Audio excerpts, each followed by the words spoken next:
Hello, Endeavour here.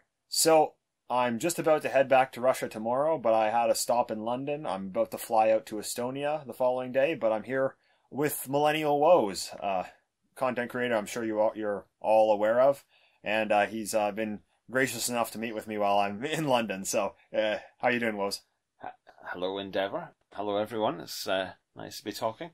This is the second time I've met Endeavour. Yeah, a lot has happened since the last time we met. So yeah, it's a completely different world. So the last time we met was late 2019, and I was saying this to Morgoth the other night. Like how much has changed in that couple of years' time. It's incredible.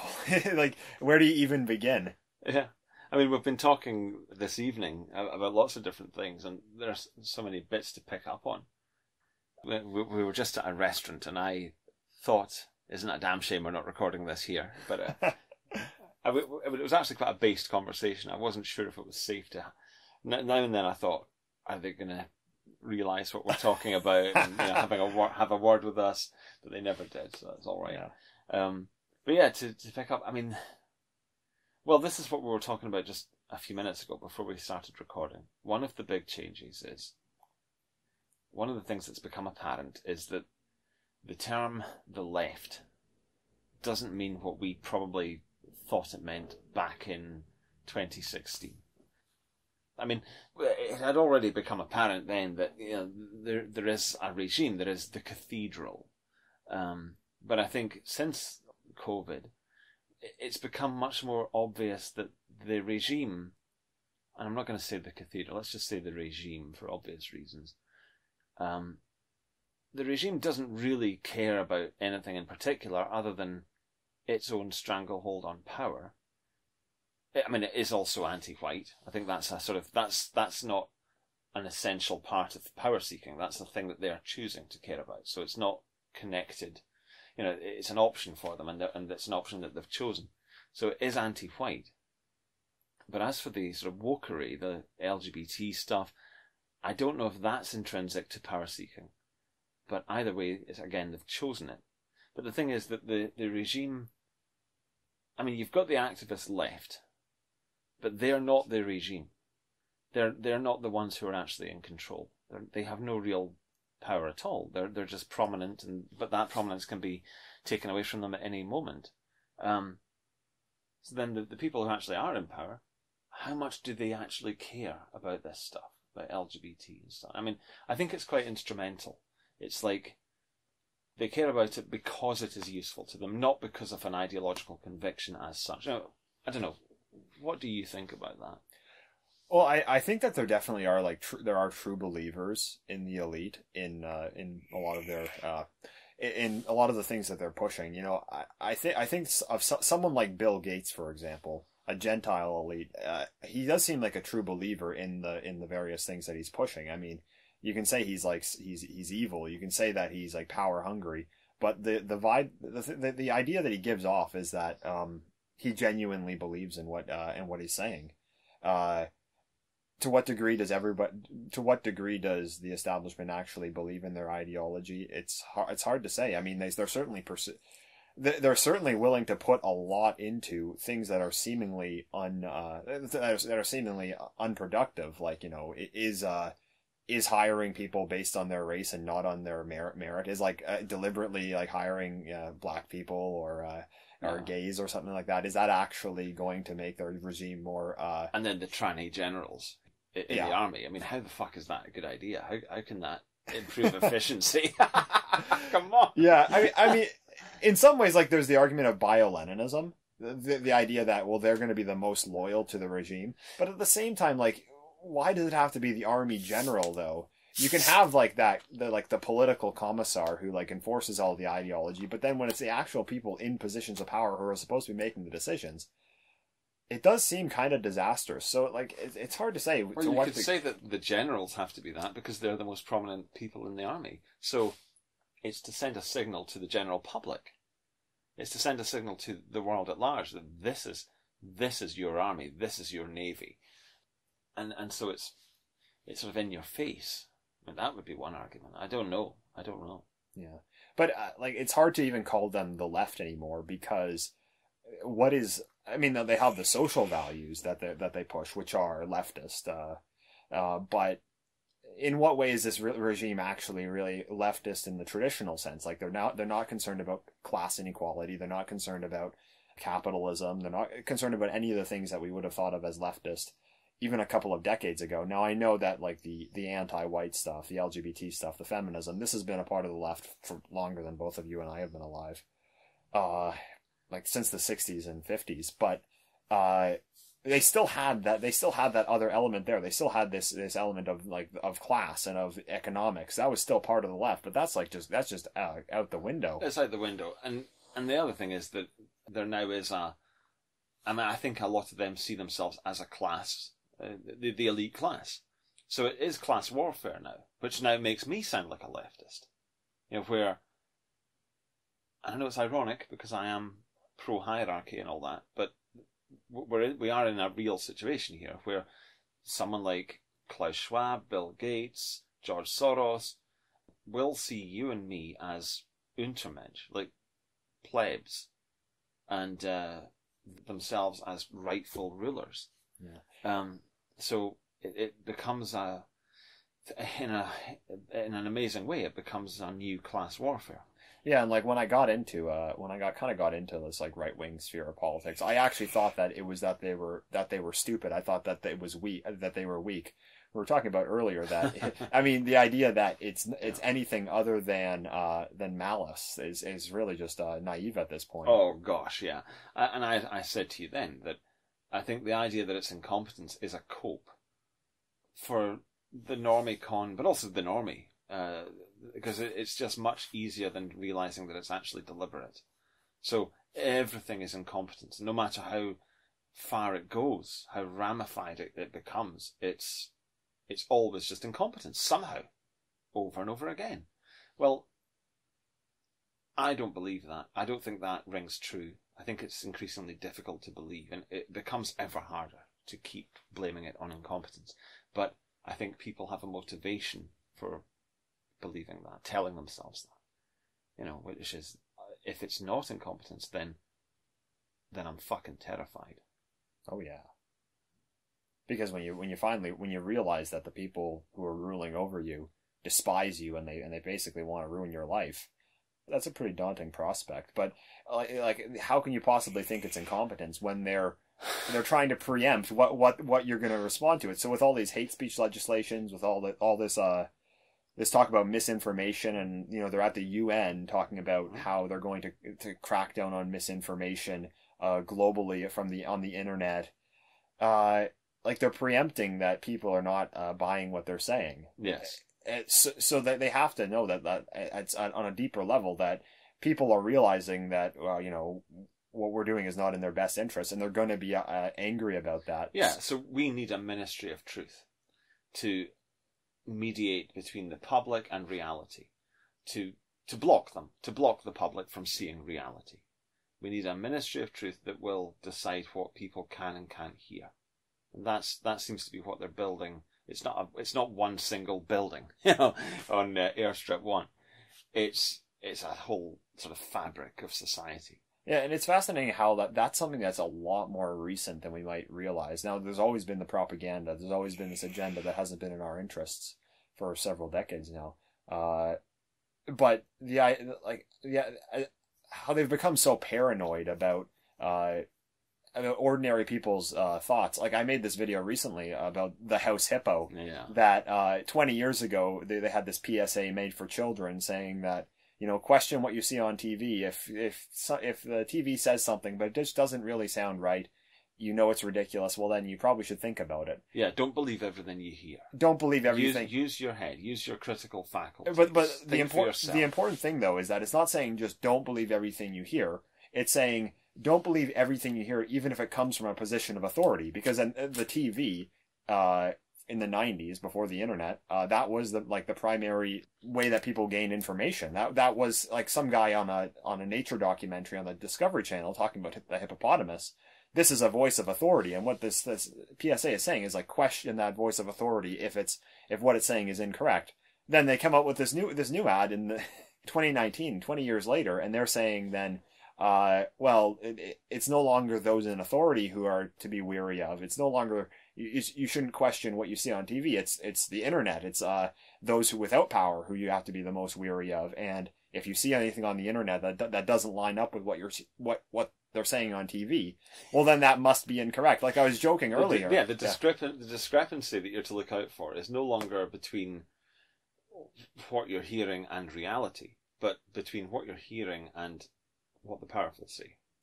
That's where there's something wrong. If what you're hearing doesn't match up with what the powerful say, then be suspicious. Be wary then. But as for reality, it doesn't matter.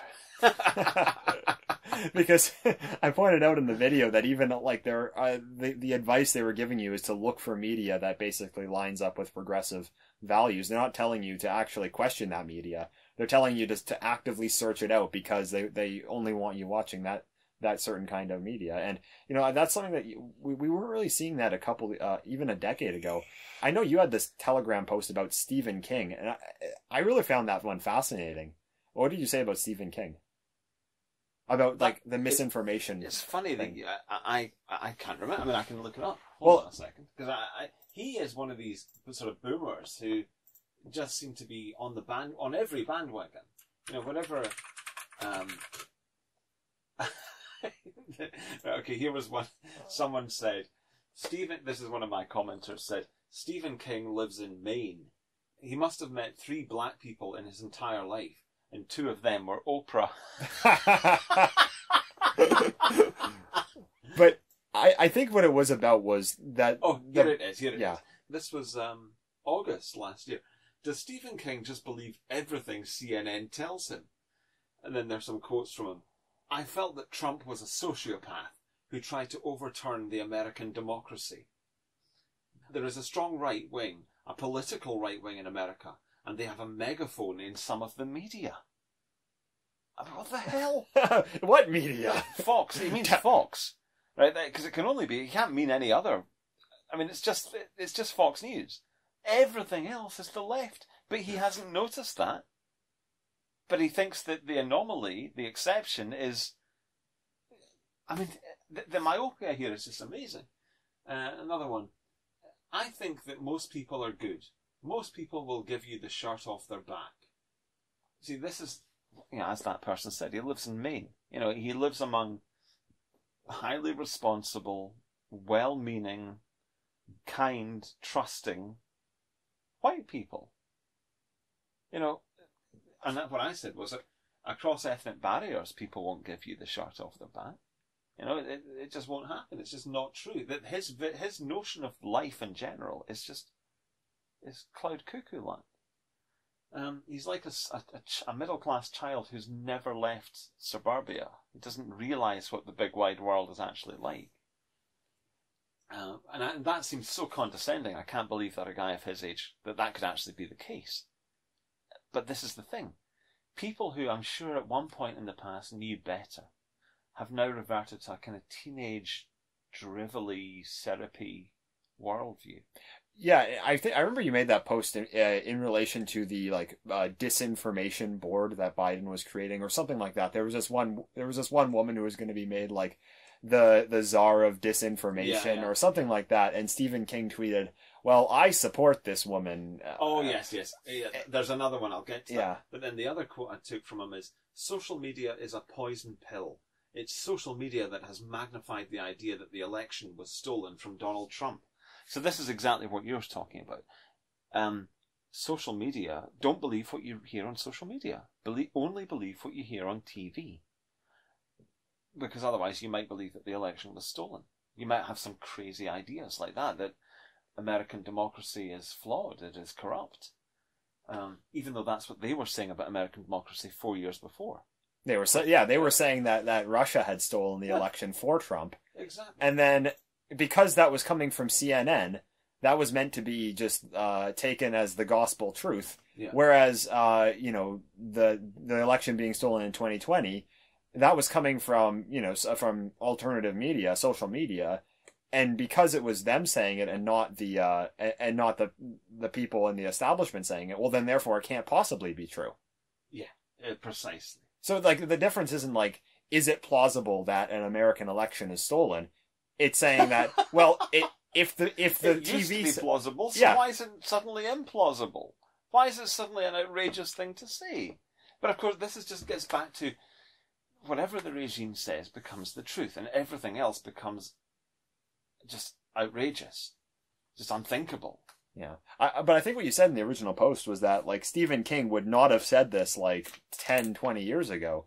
Yeah. He would have been somebody who, there was a period when I was sort of ruminating on this point, that the 90s was, you had that generation of lefty, not even lefty, just sort of liberal.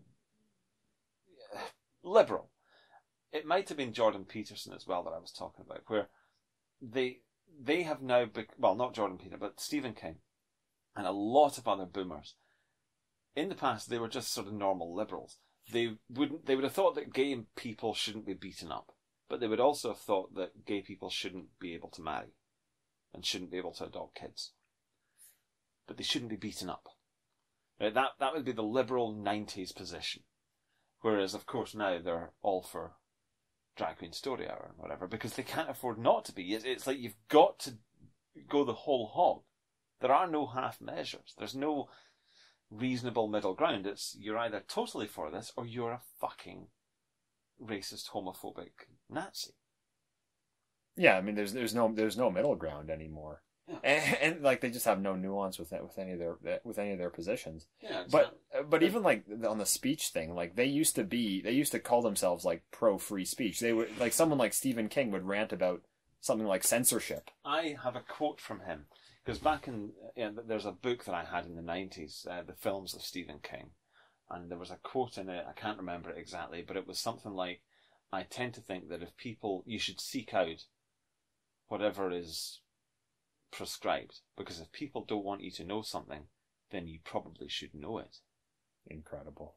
That was the standard, absolutely bog standard, stereotypical liberal thing to say in the 90s. I can remember it. And now he's saying, like, don't you dare look for something. He's saying, I stand with Nina Jankovic. And for anyone who doesn't know who Nina Jankovic is, it was the woman that Biden was going to appoint, like the czarina of misinformation, of like of dealing with the head of the misinformation board or something like that. Basically, the Biden regime was the Ministry of Truth kind of thing. Yeah, Ministry of Truth kind of thing, like an official government fact checker, a department, if I recall. Something like that, and it's incredible that he like 30 years ago he's saying, seek out what those in power don't want you to find. Yeah. And then today he's saying, if it's coming from anybody out of power, well, then it can't possibly be true. And that's a much more recent change than we may think, though, because people weren't saying that only a couple of years ago. Even in 2012, I think people have brought up many times that Google had boasted that the internet is going to be uncensorable. Was that Google that said that? Oh yeah, this is something I've brought up loads of times. That was one of the founders of Google. I think it was might have been Eric Schmidt. I've forgotten their names now. I believe it was 2011. So that's 5 years before Brexit and Trump. And he was saying at a conference, the internet is approaching a state at which it will be literally uncensorable. It will be impossible to censor. And he was saying that as in a positive way. That's a great thing. So this is it. It's easy to forget how different life was before 2016. And then especially before 2020, it's started to become obscure now. Yeah, I mean, that would suggest, though, that he definitely does actually believe in what he's saying. Because if it was all just cynical and he didn't actually believe in it, then he would always have been pro-censorship. Yeah, I think they had this idea that reality, history, what's it, the right side of history. The arc of history bends towards the left. There was a phrase like that. Like be on the right side of history or something like that. Yeah, basically there's a progress is going in one direction and that's it. So they had this idea that because of that, we should have freedom and freedom of speech because it's not going to damage anything. that's why it was such a shock when Brexit happened and Trump got elected, because they realised, actually, if people have freedom of speech, they might not always agree with us. They might reach conclusions that we really don't like. And that was a huge revelation for them. They really didn't know this. And, I feel like 2013, 2014, before the establishment had taken the L's with things like Brexit and Trump, they seemed to believe that, a freedom of speech is just going to prove us correct. Yes, exactly. So the internet being uncensorable, that's going to cause, the Iranian regime to fall or something like that. And it's going to basically put an end to homophobia and racism and everything like that. Absolutely. I mean, they would say things like sunlight is the best disinfectant. They would say when people get to know each other, they come to trust each other. These were sort of bromides, like slogans that they just took as truth, as axioms. In actual fact, what happens is when people get to know each other, they frequently come to fucking despise each other, as is all too obvious. Well, with the internet, that's certainly true. And then, as for sunlight being the best disinfectant, well, yeah. So then, that's kind of true. It's kind of not true. It depends who's running the media. But if the regime has things that it doesn't want sunlight being shone upon, then you need censorship. So that liberal paradigm sort of old-fashioned 90s Gen X liberal paradigm just fell apart. As soon as it happened that people discussing things reached conclusions that they didn't want, well, then suddenly freedom of speech is a bad thing. And because, man is a fallen creature after all. He can fall into erroneous, ridiculous positions like believing that race is a real thing. Yeah, and like the other theme is, and it kind of extends from that, is over the last 2-3 years, especially since the pandemic, it's just like the further encroachment upon people's lives. Like the idea that your life can be micromanaged now from top down to a degree which it never was before. Like the speech thing is just one thing. Like the speech one had been coming in since, I'd say, 2014 or so. This like really hard-handed suppression of ideas. Now I know well enough that's been going on for decades, since the 60s or so. Yeah, they've been shaping the culture ever since. Yeah, but it really took off years. 2014. But then it feels like that kind of encroachment has now gotten into every aspect of people's lives. So with the pandemic, we now are been, not us, but the general populace has been conditioned to accept these regulations on their life, on their freedoms, that they really didn't exist before that. Like being told, well, this day you can go outside, but you have to wear a mask. And this day you can meet up with your friends, but it can't be any more than 5. You're allowed to have friends over at your house, but you can only have 3 at a time. And it's just these small kind of encroachment upon our personal lives that's become so much more normal. Yeah, and people will react to it in different ways. Some people will find it kind of amusing. Some people find it annoying, but necessary. Some people will be skeptical, but they'll be obedient. And that's the thing. Whatever people's opinions about it, they'll go along with it. That's most people will go along with it, which means, there it is. I mean, that's it. It has now become the way we live. And then people internalize it, and it becomes expected. They come to expect this level of government intrusion into their government. I don't know if that's quite the right word anymore. Let's say regime intrusion into their lives. And I think this for me was another one of the huge changes that came with COVID. Now people can say, but it didn't change with the power must always have been there. It only became apparent with COVID. Yes, but by becoming apparent, it changed the public, because the public were now privy to this. They were now subject to this. So the change throughout 2020, 21, 22 was not really in the power structure itself, but in the public psychology.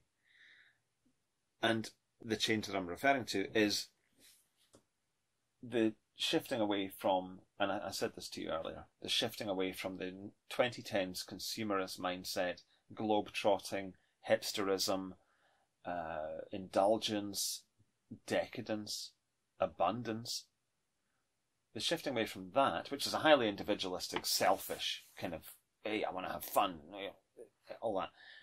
The shifting away from that to a much more, I guess, Spartan existence, but also collectivistic, where you're not supposed to be selfish anymore. You're not supposed to seek to travel anymore. And this whole thing about globetrotting and the whole thing about city breaks in Paris and Berlin and Copenhagen, Amsterdam, Milan, that's clearly on the way out. It's not nearly what it was before COVID. It's just not in the culture anymore. And again, this annoys me when people say that COVID didn't change anything. It has clearly changed just in this way among many others. People no longer talk about living like that. It's like it's been raped out of them. That's a strong word to use, but people's expectations of life have been altered. Yeah, like for me, for example, traveling over the holiday seasons, everything is just a lot more difficult now. And like I just always have the feeling that, am I going to actually get to this destination? What barriers are going to be put up on my way there? Like God knows that I faced a lot of that stuff, and it just feels like so much more of a chore now. Yeah. Now, I mean, I'm not somebody that traveled abroad every year prior to 2020. It's still like a pretty rare thing for me, but I don't remember it being like so difficult to actually do, and I just don't remember there being like so many variables and just having all these barriers put in front of you with all the mandates, with all the government policies, with everything, and you can only see that getting worse because they've got no reason to make it better. Well, yeah. I mean, like one just small example. One small example, and I apologize if I mentioned this in the previous video, but I can't remember if I did or not. When I was in London a couple months ago when I was traveling, or 1 month ago when I was traveling to Canada, I had to stay at this hostel overnight, and instead of giving you one of those plastic keys to sign into the to sign in, or not, just to unlock the door, they made me download this app on my phone, and then you had to open the application, and then you got to go up to the door and click the button on your phone to open the door, and it just made everything absolutely worse. It was not more convenient at all. It took like 20 minutes for them to set up. You had to wait like 3-4 seconds for the door to actually open when you click it on there. What if you don't have a smartphone? What if your phone runs out of batteries? What if you don't have the internet connection? What if you can't download it? What if you didn't have enough space on your phone to fit the app? Yeah. Well, then you can't unlock the door. When in the past they just give you a plastic key and then you just tap it against the wall and there you go. Yeah. And it's just like all these like barriers are just being put up in front of people, and it's not it's really, really limiting our possibilities these days. Like that's just a microcosm. But when you think about like what went on during the pandemic, with all of these like restrictions and stuff being brought in, I think it was Morgoth that said this, that like going on a holiday to Spain or something like that, that's now like this massive achievement. Like you've finally checked all of these boxes, and now there you go. It's like a video game achievement, Yeah, exactly. The unlocking. I've forgotten the phrase, but yeah. You're like unlocking your freedoms. Yeah. And they're about to introduce another one. I've said this to you earlier. In November this year, they're going to bring in the ETIAS visa, which means that you'll have to ask permission to enter the Schengen zone. So that means Britain, because Britain's no longer in the EU, so it's no longer in the Schengen zone. So if I want to travel to France or Germany or whatever, I will now have to apply for an ETIAS visa, and I have to pay €7. The money is, I mean, I don't care about that. It's only €7, but still, the point is that you have to ask permission, and the point is that they can just deny you permission. They can just say no, and they won't have to justify that decision. That's the thing. I don't think there will be any way to hold them to account, to argue your case. It'll just be, computer says no, so you're fucked. You can't travel to France. You can't travel to Germany. You can't travel anywhere. So that's going to be another obstacle that's put up in your way. Now, for most people, it will just be an obstacle and it will be easily overcomable. They're not going to prevent. But for the likes of us, it could be a very easy way to just fuck us. Yeah, like one thing. but the point of it really is, it's one more thing that the ordinary person is going to have to overcome just to go. And it can take up to 4 days for them to respond, to deal with your application. So you can't just book a flight for tomorrow and, impulsively go to Amsterdam, like people no doubt did many, many times throughout the 2000s and 2010s. That's over now. It's over. Yeah. And, it's funny that, in a couple of years ago, we probably would have seen something like this as kind of a something that's very shallow about our culture, about kind of the globe-trotting, jumping from place to place. Well, yeah, and it was, but that's kind of by the by. Yeah, I mean, it doesn't matter. It doesn't matter anymore. That was something that was kind of like a part of a earlier incarnation of globalism that doesn't look like it's going to be part of it for very much longer. Yeah, and this is the thing, the change that came with COVID. One of them is that we've moved from an individualistic, I don't want to say a libertarian, but they definitely wanted people to be free consumers, free to consume whatever they liked. That range, the menu, let's say that the range of restaurants has been made less incredible, much less incredible than it was. The menu has been truncated. The options have been reduced. So you're not going to be free to consume whatever you like. We're still stuck with the diversity, though. Yeah. So this is and so it's gone from individualistic, decadent, to something else, something new. Everyone argues about the terminology that we should use. I don't think there's any need to settle on any terms at this point. It's very early on.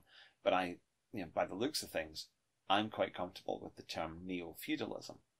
Or maybe you could say techno-feudalism, which sounds kind of like a music genre, but it would be pretty awful. At any rate, it's going to be very different from the 2010s. Yeah, I mean, it's certainly not liberal. I mean, and it's also incredible how all of these Western countries, they're still on paper liberal democracies. But they're not liberal, and they're not democracies anymore. Yeah. I mean, and you and I, we criticize liberal democracy, but whatever's coming in, it's even worse. Oh yeah. I mean, to what degree it ever actually, look, it ever was a liberal democracy, but now it's clearly not. Yeah, I mean, look, I don't believe in democracy. I don't approve of it. I don't like it. I think it's a joke. Even if it works as it's supposed to, it's kind of farcical.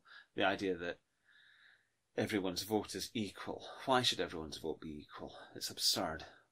Some fucking retard that his opinion should be judged as highly as that of someone who's very intelligent, very sensible, very responsible. Why should the moron's vote be regarded as of equal worth? That's ridiculous. So I don't. And then democracy, party politics, the political parties are totally corrupted and corruptible, always were.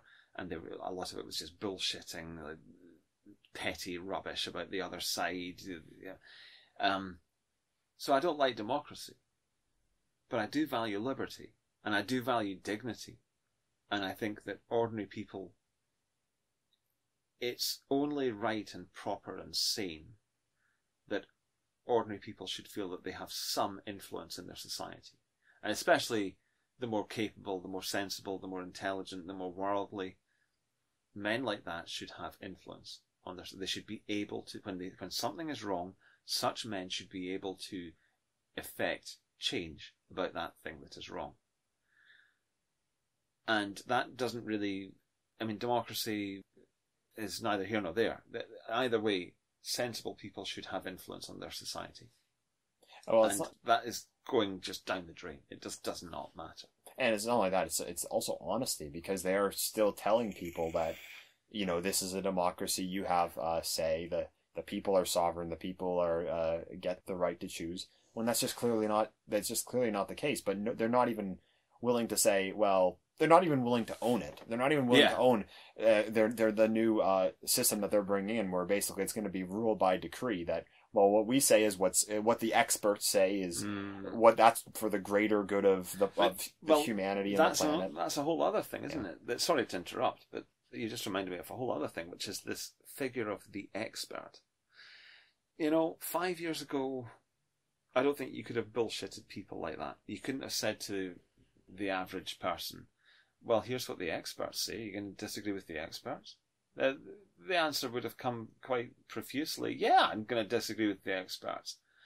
But people have been conditioned now to think that the experts are fucking the voice of God. They're the voice of truth. They are purveyors of truth. So no one has any business disagreeing with them. And, this goes for scientists, doctors, but also technocrats. The figure of the expert has really been elevated since, again, with COVID. And again, there's another thing. This is another reason why I say that the public psychology has been altered. The faith that we're now supposed to have in experts. And then they, in turn, are sort of ratified by fact checkers, who are their own sort of subgroup of experts. I mean, it's technocracy. It's not democracy anymore. And as I say, I don't really like democracy, but to keep calling this democracy when the vote of average, right, first of all people are counted equally. That in itself is ridiculous. But then the votes are in any case disregarded. It doesn't matter how you vote. Now, sometimes that happens overtly, and sometimes it happens in a more clandestine manner. But either way, it happens again and again and again.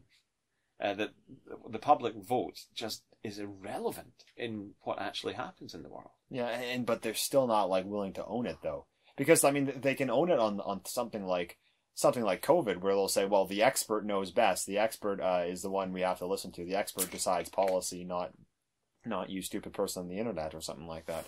But when it comes to the macro, actually determining the direction of society, they're not yet ready to own what they're really bringing in. And when you look you look a bit down the road with the climate change agenda, it's really just terrifying, because it's gonna be the pandemic, but turned up to on steroids and perpetual, with no expectation that it's eventually going to end. No. So it's going to be ruled by experts by decree forever. Yeah. That's the system. And by necessity as well, because after all, we're talking about the fucking planet. So it's very important. It's more important than your opinion. Yeah. And you see these things creeping in already. I brought this up earlier, that if you go on Google Flights, you're going to see that they're going to tell you how much emissions your flight produces. So if you buy this flight, well, it's this price, but it's a higher price, but it has minus 22% emissions. Nobody cares about that. Nobody is going to think, well, this flight is $200, $300 more expensive, but look at those emissions. It's emitting a bit more. Yeah. Nobody cares about that. But it's there because they're telling you.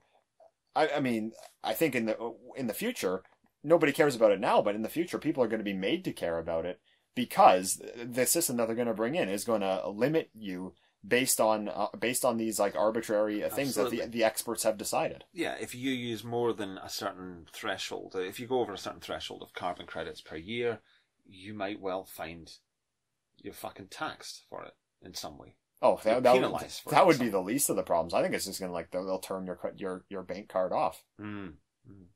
I don't know. I mean, they'll probably find more, Brave New World-ish ways of enforcing this. I don't know what they'll be, but I suspect that the danger is that you go for the 1984 version, where they're making your life hell. And that's very sort of cartoonish. It's easy for people to think, oh, you're just getting carried away.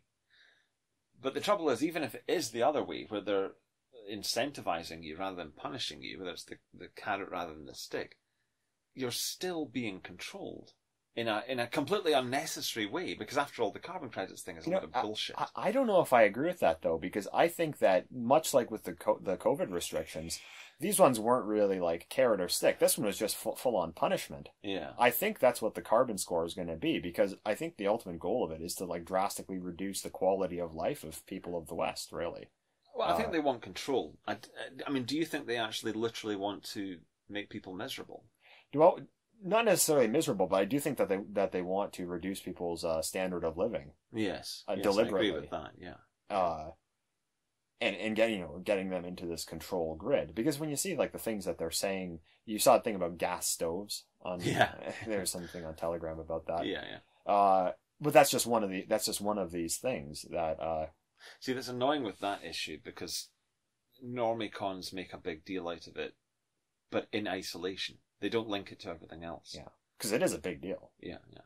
It's a big deal, but it's a part of something much bigger. Yeah. But yeah, it just feels like that they, first of all, want to reduce the quality of life of people primarily in the Western world, and then use climate change as the justification for doing that. So, like, well, you can't eat meat every day of the week. You can't go on this vacation. You can't have this gas stove. You can't do that because it's destroying the planet, and therefore you have to accept this lower quality standard of living.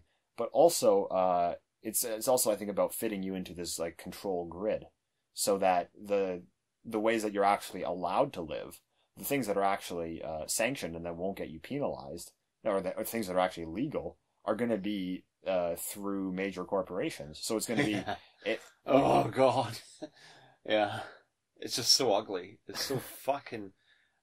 And I've said this for several years now, but it's like this 1980s cyberpunk vision of the future where the corporations just own and run everything. That seems to be what we're heading towards. Yeah.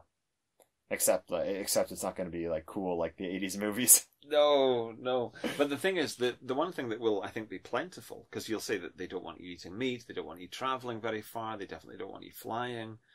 But the one thing that will be plentiful is media. I don't think there'll be a limit on how many, porn films you can watch each week or something like that. I think they'll want you, watching as many as possible. I don't think there'll be a limit on how many bullshit Marvel cape shit films you can watch per year or per week, for that matter. I think they'll want you watching as much of it as possible. I think, and it's what we were saying earlier about the pod. It's easy to lambast a certain generation alive today for just watching the TV all the time, but that seems to be the future that they have lined up for us.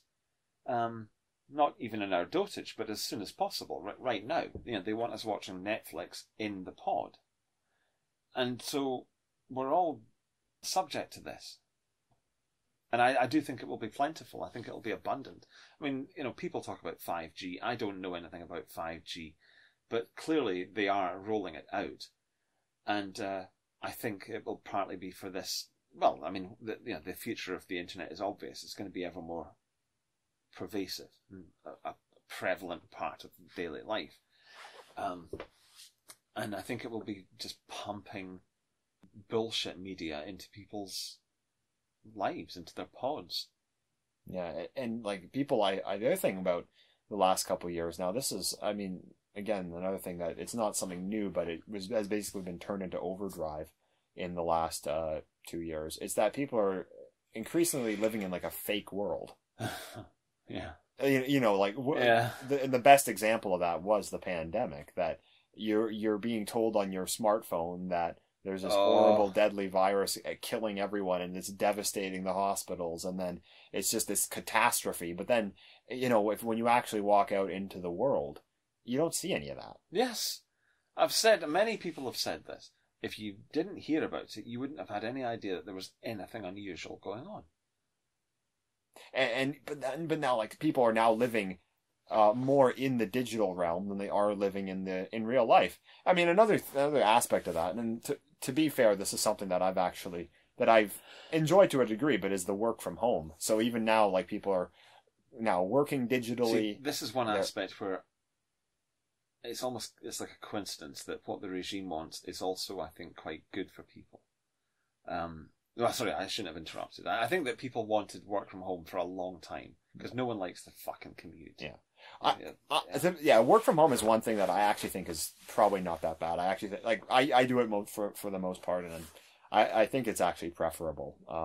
For certain jobs, it's fine. Yeah. But I mean, the idea is though that like you're now working on the internet. You're consuming all the internet. All your friendships are now online. They're all via social media, and like people are increasingly like just living fake lives. Ever since the pandemic has just accelerated that exponentially. That they're living more via the screen than they are via real human interactions anymore. Yes. There's I watch a lot of 70s dramas, TV dramas, and there was one episode of a police procedural show called New Scotland Yard. It's a really adorable program, and there was one episode where a young guy was being questioned about women being killed in an area of London at the Palais, which was a dance hall, and I didn't even know what they were talking about. And they were questioning this young guy, the character, and he was a young guy who would go, and he had a thing for middle-aged women, and he would go to the Palais and every, I think, Thursday night or Friday or whatever, and meet a woman, and it turned out that he didn't kill them after all. But anyway, it doesn't matter. The point is, I didn't even know what the fuck they were talking about.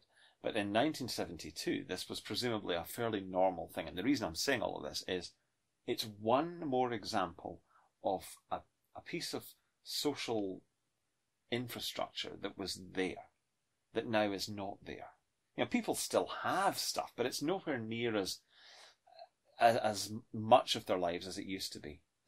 And it used to be that, that was another way for men and women to meet. And then there would be a certain etiquette, there'd be a certain way to behave at that place, in that context.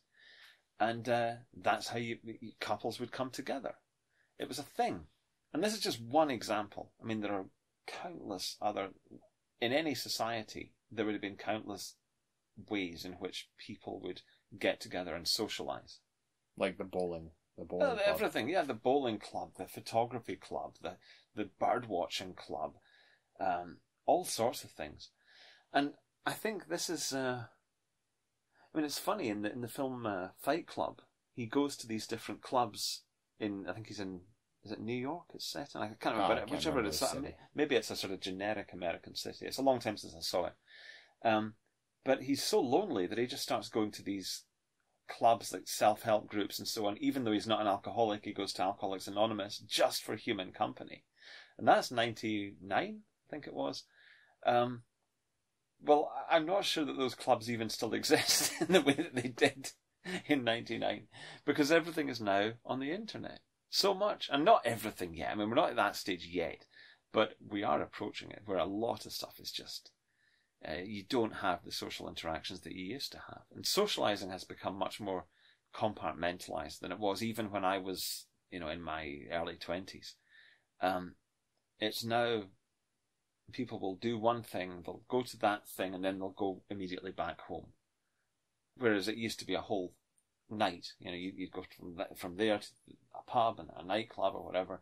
That doesn't happen now. So, and I don't know why. I think it's just people are so much more insular. And it's ironic for me to be saying this, because I am famously a homebody. I like staying at home. I've got everything I need here.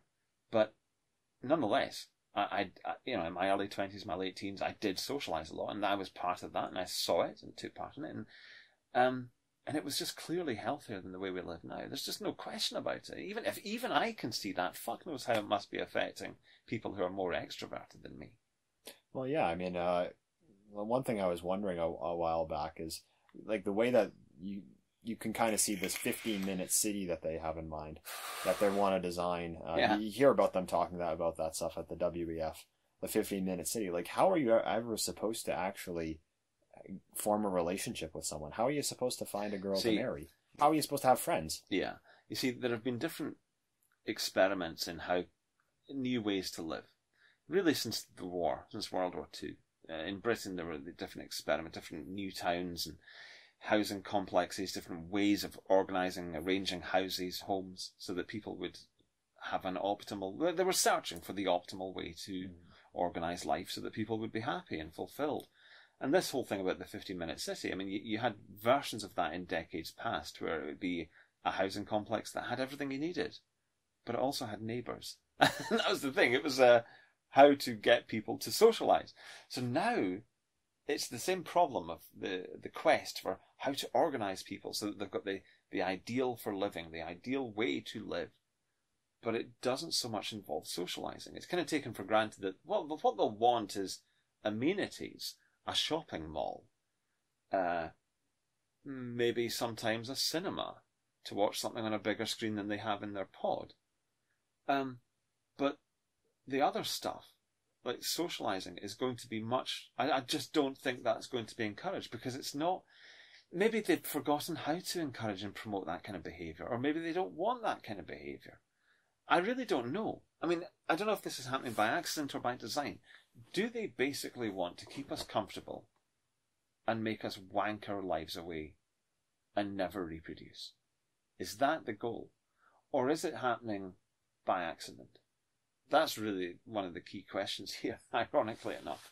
Yeah, I mean, you just think of like how atomized the society that you see in those, those World Economic Forum promo videos where it shows like some futuristic like town and it has xylophone music, these kind of videos. And right? everyone's mixed race, or everyone's mixed race, and they're all like overly happy. They just see each other. They're and fucking delighted. And they just like see someone else and they just like smile ear to ear and then they just like laugh out loud, but it's in slow motion and you can't actually hear any of the voices. I mean, you just think of this society that it's like they're all drugged. Yeah, you see it, and not only is it just totally fake, like it's like these videos. It's just so fake, It's uncanny how like it almost looks human, but it isn't. It's probably CGI, but it doesn't even exist. What I just think. I mean, I wonder about that guy, the famous. Yeah. You'll own nothing. You'll own nothing, and you'll be happy. Maybe he doesn't even exist. Like a. The camera's like 10 centimeters away from his face. You'll own nothing, and then he's just like. Somewhere there's a wireframe version of that. Yeah. I mean, I've interrupted what you were saying. Well, what I was going to say was like this kind of like vision for the future that they have. I don't see any of it that like actually includes like genuine human interaction. No. Like or endeavor, ironically enough. The whole thing about human endeavor doesn't seem to be part of this paradigm. It doesn't seem to be part of this utopia. And I mean that I didn't use that word as a sort of I understand. It just came up that struggle, ambition, wanting to build something, wanting to solve the problems your own way and all that. The stuff that used to just be the bread and butter of running your own business. All of that seems to be gone as well. So again, everyone becomes a consumer in a much more intense way than ever before. The freedom, basically they want everything controlled. So there is no leeway anymore. There's no way to, carve your own path. It's again, the choice is, which film do you want to watch today in your pod? Which shitty mass manufactured food do you want to eat today in your pod? Changing your community, building a new school, theatre, art gallery, anything. That is just gone. Because the technocrats are taking care of that. They're making those decisions. So the little people just don't need to be concerned with things like that. And it's really kind of concerning when you consider something like universal basic income. That it's what it pretty much is turning adults into children. That it's like your allowance. It's the allowance that your mom used to give you, like the $10 a week, where you can go out and buy you can buy sweets with it, or if you're good and you save it up for a couple of weeks, you can go buy some Spider-Man comic books. Like that's the kind of that's kind of what universal basic income is going to turn if this ends up happening. That's what it would turn like the adult population in Western countries into. And you have to also remember that it's not going to be like them just giving you free money so that you can just, live your life however you want. It's going to be vouchers. And we already talked about like the climate stuff and the restrictions that are going to be placed upon you with that. All of that's if UBI actually ends up happening, the way it would work is that you would have these vouchers, which can only be used for approved products, and they have they expire after a certain time. There's no saving them. You can't save them. And ultimately, it's kind of just infantilizing. It's infantilizing the population to the degree where they're pretty much living like children who are relying on their mom and dad to give them their weekly allowance. Yeah. I mean, I wonder how far they can take it. Could they say, okay, you're on your UBI, whatever it is, £100 a week, but you've been bad. You've said something racist. But then you keep saying something racist, so you keep getting docked from your weekly UBI. Would they eventually say, you know what, you are now going to starve? There's nothing this week. You're going to have 0 UBI this week. Good luck. How far would they be prepared to take it? Would they need to take it that far? Would they have some other measure that would intervene before it got to that point where, okay, you're now going to go on a brainwashing expedition or something? I have no idea. The Ludovico treatment and chloroquine. I mean, I wonder how dark it could get. You know, are we talking about literally dystopia, like brainwashing? Because, you know, once you've got the populace living under UBI, then basically you've got them by the balls. So then how far do you take that? That's the question that I wonder about here. And of course, it's only hypothetical. We can only speculate. I know that, and it's dark. I'm sorry, I don't want to get people down, but I do wonder, what does it actually mean? When we say that they're going to have this amount of control over you, what does that actually mean in practice? And well, I mean, you'd think like strategically they'd want to kind of go for like a Brave New World strategy where they're just keeping you as like happy and as not really happy, but just as like I guess you could say satisfied would be the better word. Just enough to keep you in line.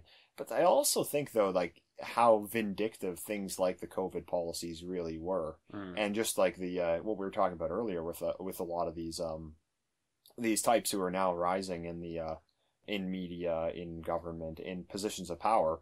You know, just how vindictive these people really are. They seem to like to cause people pain. I mean, you see that all in all of their media. You see that in their personalities.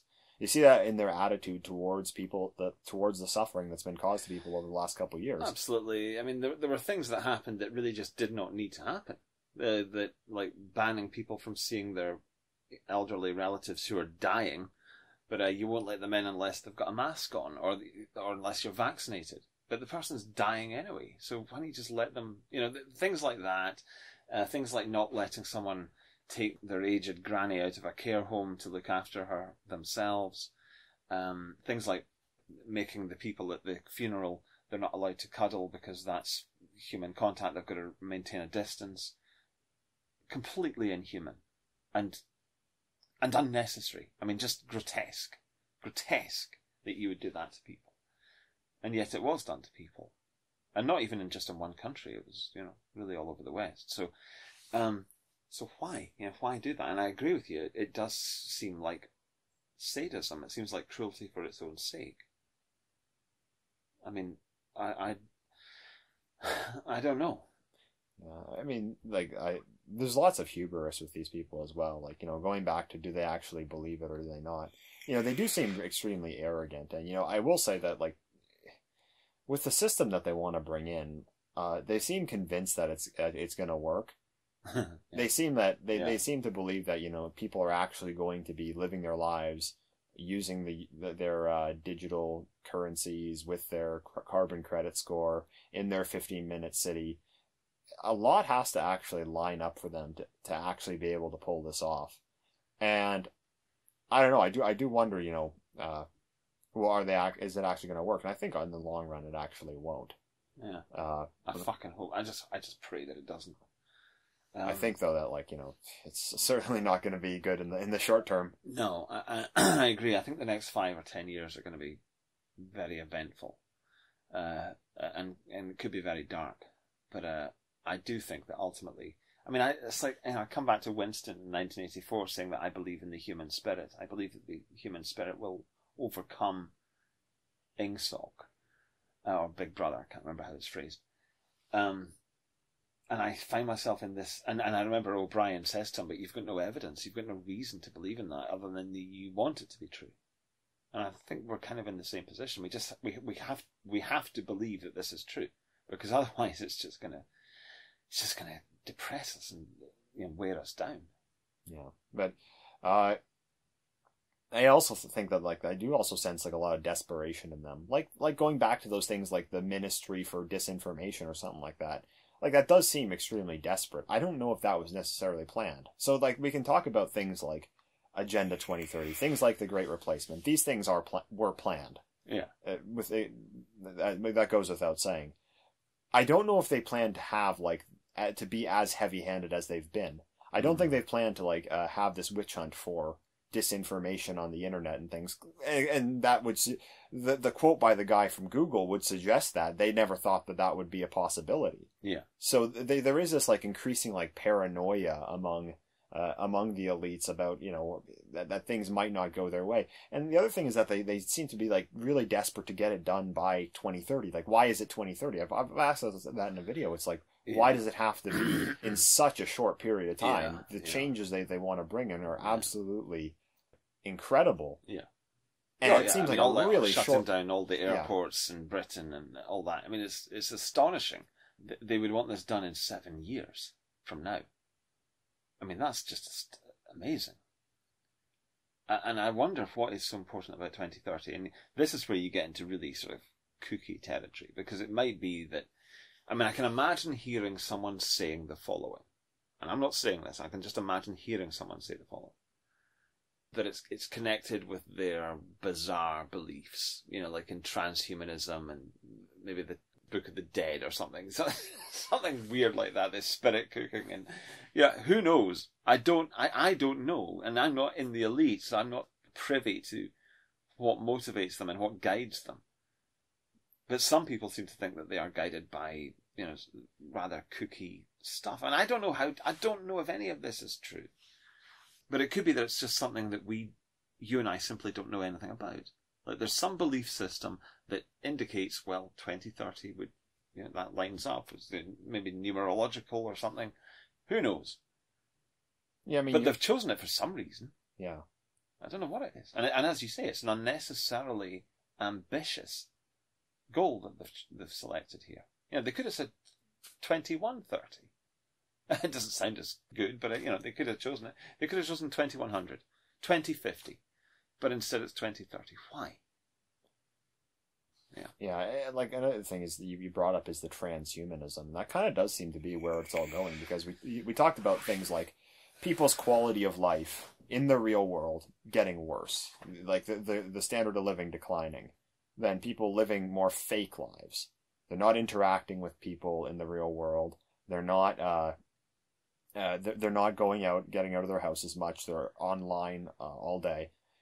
It gets to the point where you're not really living an authentic life anymore, and transhumanism seems to kind of be the answer to that. The answer that they'd bring in to reply to kind of the loss of everything that it is that makes you human. I absolutely don't trust them. I don't trust them to make wise or healthy decisions about this kind of thing, like genetic engineering. They were joking. Think about the things they were already wrong about. Yeah. And they're clearly lying about climate change. They were lying about COVID. They were lying about every detail there, the fucking PCR test. They're lying about male and female not existing. They're lying about the races not being real. They lie and lie and lie. And that indicates to me that it's like the captain is drunk at the wheel of the ship. He's nuts. He's mad. He's still in charge, but it's like the most unjust thing in the world that such a man is in charge. It's the fact of them being in charge inspires a certain. But I think people want to believe, he's in charge, so he must be up to the job. He must be fit for purpose. He must be up to it. But what if they're absolutely not? I mean, what if they're nuts? What if they're mad? Why would you deny male and female? Why would you deny obvious stuff? Why would you? And then, of course, the whole climate change thing. Well, it's control. It's control of the population. So they've got male and female.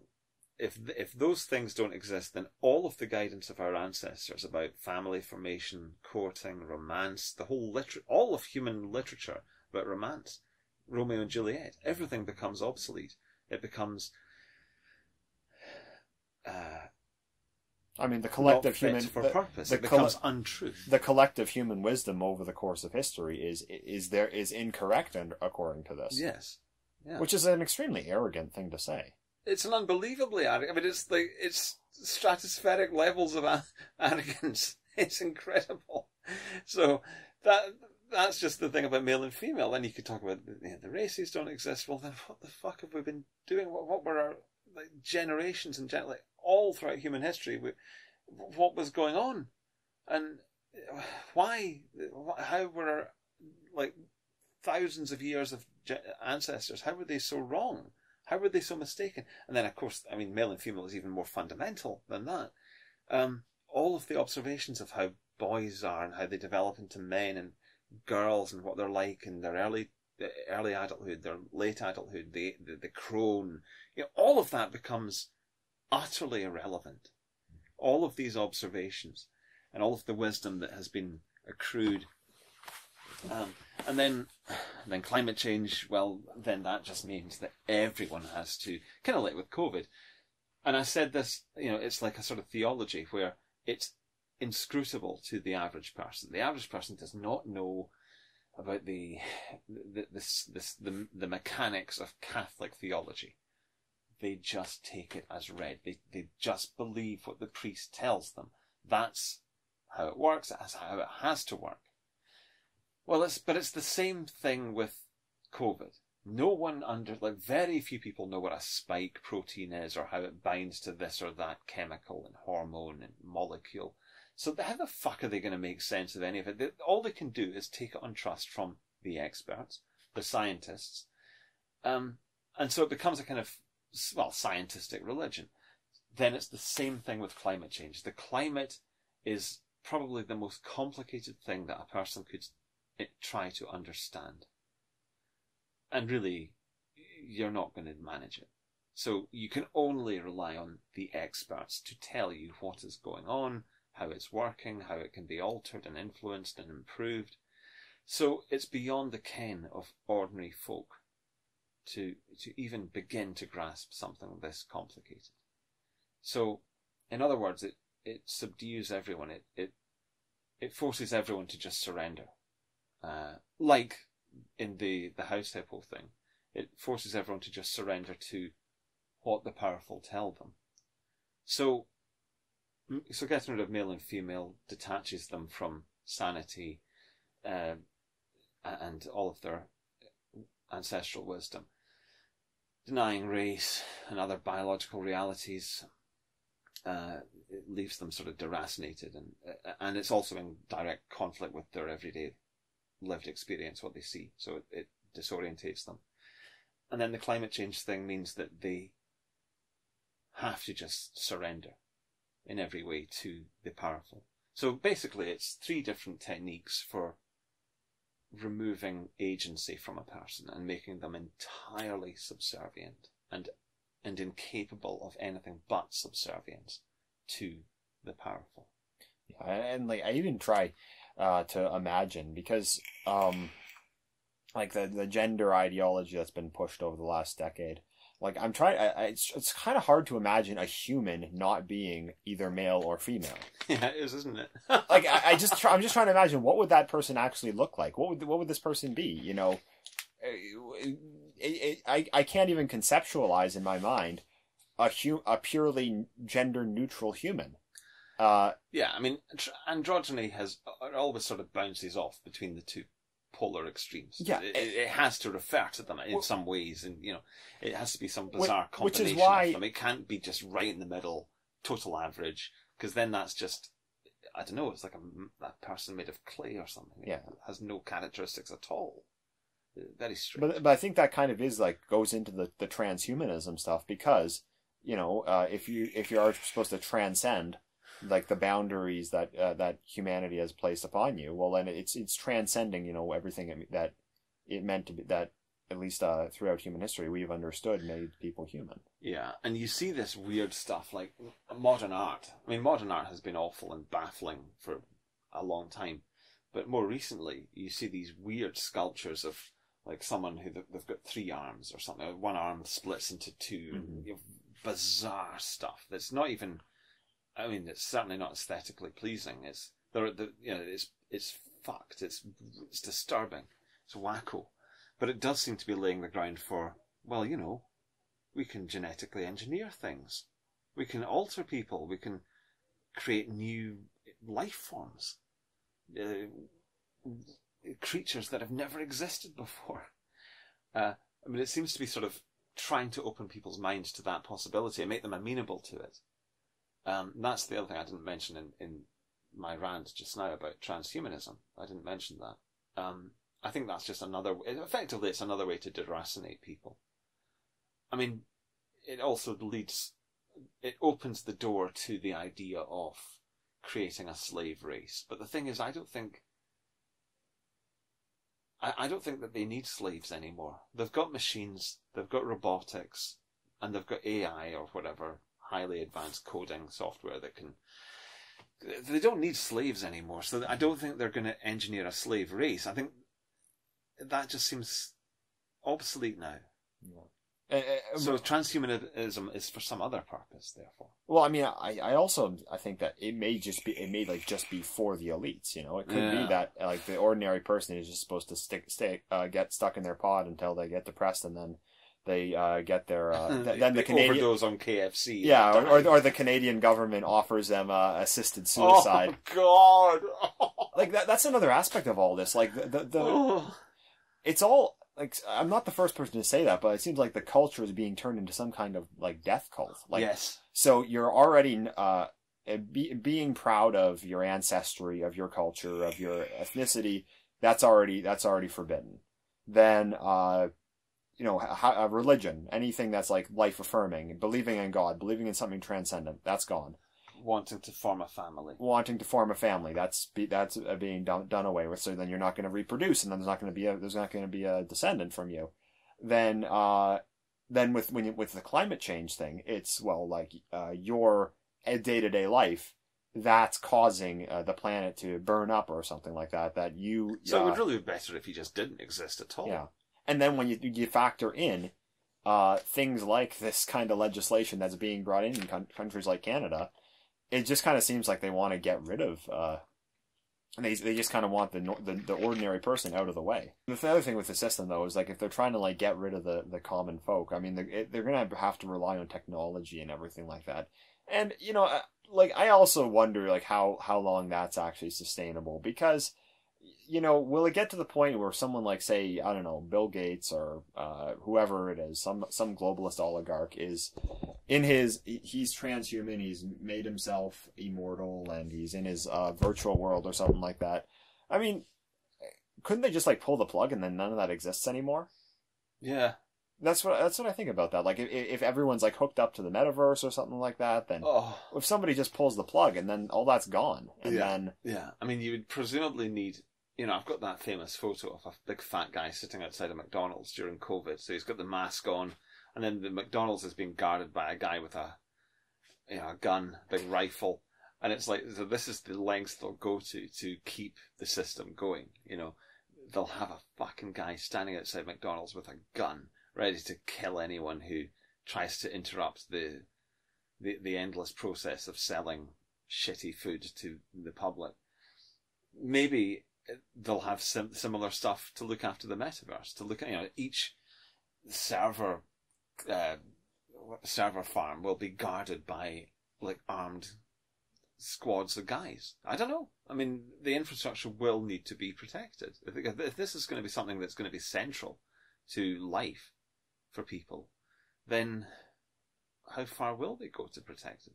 It might be very difficult to pull the plug, is the point I'm making. A lot of it's like, it just seems like it's too contingent on these this technology actually first of all improving, but also continuing to exist in perpetuity, which I don't know if that's going to be the case. So, ultimately I don't think that like the Great Reset or whatever they want to call it, Agenda 2030, whatever the name you choose for it, I ultimately don't think it's actually going to last. I mean, we're like speculating about like what life is actually going to look like in the future. Like we've spent the last like hour or so like imagining all these like horrific possible outcomes, but I just can't see that thing actually lasting. I just can't see it lasting very long, because I just pray that it doesn't. Yeah. And I do agree with you. It seems like it's so against human nature. It's so awful. It's so dystopian. It's so misery-inducing. It's so nihilistic that surely people will rebel against and just eventually just topple it all, just storm the server farms that are sustaining the metaverse. Well, even if people don't rebel against it, I think it'd just like fall apart on its own merit because. Well, this is another thing. If they don't breed enough high IQ people to maintain it, then Yeah. eventually it will. I mean, the AI. I guess the idea is that the AI will take care of everything, so you won't need a high IQ population. But then that's a fucking retarded system, isn't it? I mean, that's a terrible way to live. Yeah. So you've got this god being that, but we're all dumb as fuck. That sounds absolutely awful. Why on earth would you want that as the destiny of your species?